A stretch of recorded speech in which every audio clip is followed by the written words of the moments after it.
여러분 안녕하세요. 이문학 청년입니다.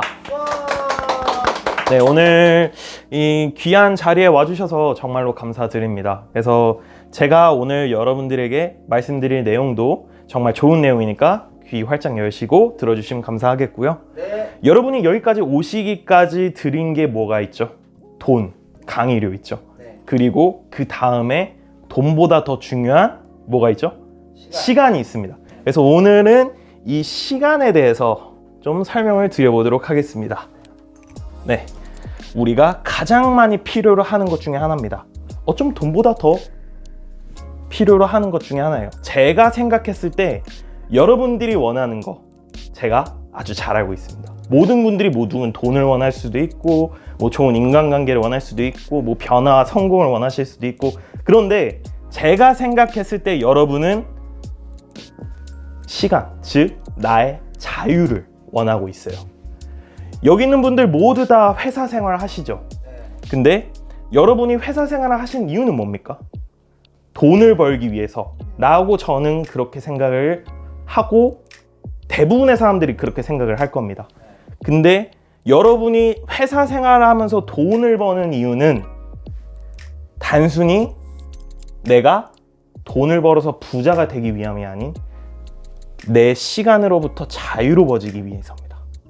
나의 시간을 위해서 일을 하는데, 노동을 하는데, 이 노동이 곧 돈으로 연결되고 돈이 다시 시간으로 연결되죠. 제 말이 틀렸나요? 맞습니다. 네. 여러분은 지금 여러분만의 자유를 찾기 위해서 돈이 필요한 거고, 돈을 위해서는 노동을 해야 되는데 노동을 하기 위해서는 시간이 필요합니다. 되게 역설적이죠. 이렇게 해서는 아무리 해도 나의 자유, 즉 내 시간을 가질 수가 없습니다. 그렇기 때문에 오늘 여러분의 이 시간에 대해서 말씀을 드려볼게요. 우리 대한민국 사회는 자본주의 사회입니다. 대한민국은 자본주의 사회고, 여러분이 회사 생활을 하지 않으면 기본적인 생계조차 유지할 수가 없죠. 그렇기 때문에 당연히 이 노동의 시간이라는 것은 여러분의 의지와는 상관없이 들어가야 하는 시간이죠. 즉 억제력, 나의 의지와 상관없는 시간입니다.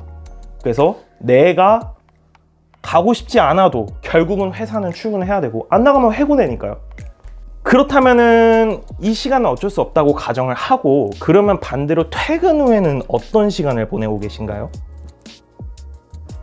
퇴근 후. 놀아요. 퇴근 후의 시간은 억제력의 시간이 아닙니다. 퇴근 후엔 여러분한테 아무도 터치할 수 없어요. 그렇죠? 네.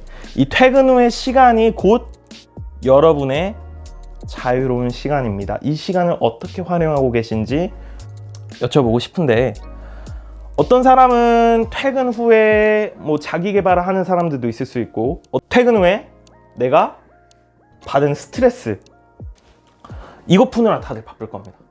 누구는 친구랑 술 마시러 갈 거고, 누구는 맛있는 거 먹으러 갈 거고, 누구는 퇴근하고 집에서 씻고 밥 먹고 누워서 넷플릭스를 보거나. 그런데 그 시간들이 과연 의미가 있는 시간일까요? 라고 질문을 한번 해본다면은, 아유, 저 힘들어 죽겠는데 그럼 어떡해요, 지금 정신 안 하면 죽어버릴 것 같은데 라고 다들 그렇게 얘기를 합니다. 그러면은 이거를 하나 여쭤볼게요. 그 시간이 하루, 이틀, 한 달, 1년, 그리고 10년이 지나간다면 그 시간의 값어치가 얼마나 될까요? 제가 그래프를 한번 그려보겠습니다. 그 시간들이 모인다면은 어마어마한 시간이겠죠. 예를 들어 여러분이 아침 9시부터 저녁 6시까지 일을 한다고 한번 가정을 해볼게요. 그럼 6시에 퇴근하고 나서 대부분의 사람들은 집에 가서, 퇴근하고 집에 가면은 한 7시, 7시 반. 그리고 8시쯤 돼가지고 씻고 밥 먹고 누우면은 9시. 9시 돼서 친구들하고 약속 있어서 혹은 다른 사람들하고 약속 있어서 밖에 나가서 술 마시고 집 들어오면은 새벽 12시가 넘을 거고, 그게 아니라 집에서 그냥 편히 휴식만 취하더라도 밤 12시 넘어서 취침을 합니다. 그리고 아침 7시에 다시 출근을 하겠죠. 그게 반복적입니다. 반복. 그런 생활을 1년 넘게, 2년 넘게, 5년, 10년이 넘게 지내고 있다면 그 시간이 얼마나 의미가 있겠냐는 거예요. 근데 이 생활을 제가 20대 때 해봤습니다. 네. 그 반복을 계속 하다 보니까 이게 제일 무서운 점이 뭐냐면 내가 잘못 가고 있다는 거를 인지를 못해요. 왜냐하면 지금 이 환경에 너무나 익숙해져 있으니까 내가 지금 잘못 가고 있는지조차도 인지를 못하는 거예요. 내가 지금 오늘 너무 힘들었고 오늘 부장이 너무 나를 힘들게 굴어서 스트레스가 장난이 아닌데 인간관계는 왜 이렇게 또 잘 안 되고 돈은 또 모이지도 않고 스트레스 때문에 소비는 해야 돼가지고 돈도 제대로 모으지도 못하고 뭐 이러는 것도 없고 이런 생각이 언제 드냐면 1년의 마지막 이제 회사 다니시는 분들은 연말정산도 하고 송년회도 다니고 앞으로 신년 계획도 세우고 다들 그렇게 지내시잖아요. 근데 이 연말에 내가 되돌아보니까 내가 올해 한 게 뭐가 있지? 되게 허망한데? 1년이 이렇게 빠른가? 지금 내가 제대로 돈도 모아둔 것도 없고 그렇다고 내가 인간관계가 좋은 것도 아니고 그렇다고 내가 뭔가 이뤄놓은 것도 없고 뭐 승진을 한 것도 아니고 그냥 시간만 흘려보냈네. 힘들게 일하고 열심히는 살았는데 이 열심히 일하고 내가 힘든 거로 지금 그냥 시간만 흘려보냈구나. 술 마시고 소비하고 쉬느라. 이걸 반복하다 보니까 그 잘못된 거 인지를 못하고 나중에 늦게 가서 그 시간을 그 소중했던 기회비용인 시간을 모두 사용하고 나서 깨달았다는 겁니다. 그래서 여러분의 시간이 곧 자유를 위한 지름길이다 라고 말씀을 드리는 거고 그러면은 다들 이렇게 얘기를 하겠죠. 그럼 퇴근하고 자기 개발하고 하는 거 누구나 다 아는 사실이잖아. 근데 안 해요. 왜? 두렵거든요. 인간은 기본적으로 변화를 원하지 않는 생물입니다. 자기가 현재 안정적인 상태라면 거기서 벗어나고 싶지 않는 게 기본 본능이에요. 두렵거든요. 지금 이 상황에서 벗어나는 게. 근데 그 안정적인 상황이 오히려 본인한테 독이 된다는 것조차도 모르면서 살아가고 있습니다. 알고는 있어요. 제가 말한 이 방법도 다 알고는 있습니다. 근데 안 해요. 두렵기 때문에. 뭐가 두렵냐? 내가 예를 들어 노력을 100%를 합니다. 근데 결과는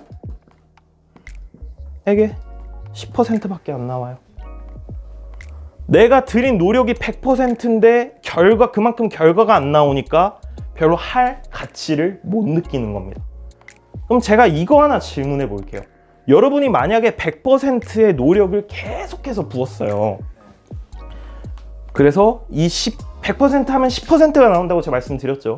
이 10%가 플러스 되고 플러스 되고 플러스 되고 이게 나중에 다 모이면 얼마가 돼요? 결국엔 100%로 가죠. 근데 사람들이 이걸 몰라요. 본인들이 열심히만 하면은 이 10%가 복리처럼 쌓여서 나중엔 결국엔 100%가 된다는 걸 잘 알 텐데 그걸 모르고 내가 한 노력만큼 이게 안 나오니까 심지어 내가 100% 노력했는데 120%를 바라는 사람도 있어요. 이건 도둑놈 심보죠. 여러분들 세상살이가 그렇게 쉽지 않다는 거는 진짜 사회 초년생분들도 잘 알 텐데 내가 100% 노력해서 120%의 결과를 가져온다는 건 정말 도둑놈 심보입니다. 그렇기 때문에 이거는 현실이에요. 이 현실을 먼저 인정을 하고 내가 차근차근 쌓아갈 생각을 해야지. 근데 이 과정을 겪고 싶지가 않다는 겁니다. 두렵고 그리고 이 결과가 마음에 들지 않기 때문에 내가 노력한 만큼만 나오는 게 결과고 그 결과가 내가 노력한 만큼 나오지 않더라도 이거를 계속 쌓아가는 과정이 중요하다라고 말씀을 드리는 거예요. 나중엔 어떻게 진행되냐면 결국에는 제가 맨 처음에 말씀드린 사람은 결국 시간만 흘려보냅니다. 시간만 흘려보내요. 뭐 자격증도 따고 뭐 열심히 해보지만은 별 다를 게 없습니다. 그럼 반대로 제가 지금 말한 그 10%의 복리를 쌓는 사람들은 처음엔 되게 약하죠. 네, 처음엔 되게 약하고 이렇게 가다가 나중에는 기하급수적으로 올라갑니다. 그래서 여기서부터 차이가 나는 거예요. 처음에는 이 검정색인 사람이 흉을 보겠죠. 그럼 잘 나갔으니까. 에게 너 그거 가지고 뭐 되겠어? 되겠어? 되겠어? 근데 별 차이가 안 나는데도 자기가 우위인 줄 알고 하다가 나중에는 결국 추월당해서 격차가 시간이 갈수록 격차가 벌어지죠. 들인 노력에 비해서 시간은 공평한데 나의 그런 결과, 내가 원하는 삶을 살 수 있는 능력, 이걸 기르는 방향성이 이렇게 차이가 난다는 겁니다. 그래서 제가 말씀을 드리고 싶은 거예요. 여러분의 시간은 과연 얼마나 가치를 가지고 있습니까? 여러분의 시간은 제 시간보다 더 소중한 시간이에요. 제가 이렇게 강의를 드리고 있는 시간보다 지금 이 내용을 듣고 받아가신 여러분의 시간이 훨씬 더 귀중하다는 겁니다. 그러니까 절대로 허투루 쓰시면 안 됩니다. 절대로. 여러분이 앞으로 어떤 삶을 살아갈 수 있을지는 억제력에 의한 시간을 제외하고 나머지 나의 통제 시간, 내가 통제할 수 있는 시간을 이 빨간색 줄에 올인을 하셔야 된다고 말씀을 드리는 거예요. 진정으로 어떻게 살고 싶은지, 이 삶을 살기 위해서 내가 포기할 수 있는 게 무엇인지, 지금 이 1년이라고 가정해 볼게요. 이 1년이란 시간이 지나고 났을 때 제가 공부를 시작하고 나서 되돌이켜본 그 느낌은 예전에 그 허망한 느낌이 아니라 정말로 보람차고 뜻깊고 되게 나 자신의 성장에 뿌듯함을 느낄 수 있는 시간이었습니다. 여러분들도 꼭 이런 시간을 가져보시기를 바라며, 그래서 제가 강의 초반에 말씀을 드렸던 겁니다. 이 시간을 할애해서 저에게 이 강의를 들으려 와주신 여러분들에게 정말로 감사드린다고요. 네, 강의 여기까지 하도록 하겠고요. 들어주셔서 감사합니다. 다음에 또 뵙겠습니다.